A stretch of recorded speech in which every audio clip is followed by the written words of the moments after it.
বুধবার কেরালার মাটিতে কেরালা ব্লাস্টার্সের বিরুদ্ধে মাঠে নামবে মোহনবাগান। ডার্বি জিতে লিগ শীর্ষে পৌঁছে গিয়েছে আন্তোনিও লোপেজ হাবাসের দল। তবে শীর্ষস্থান ধরে রাখতে হলে জয়ের ধারাবাহিকতা বজায় রাখতে হবে মোহনবাগানকে।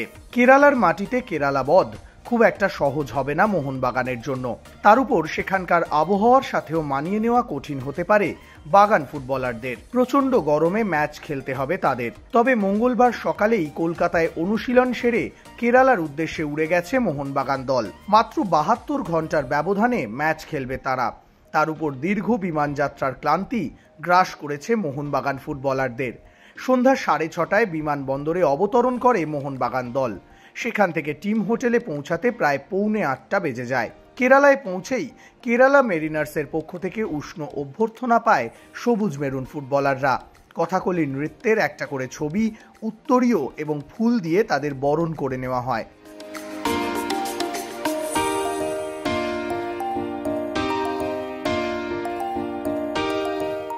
অন্যদিকে বিমানযাত্রার মধ্যেই দলের তরুণ ফুটবলার অভিষেক সূর্যবংশীর জন্মদিন পালন করলেন সতীর্থরা।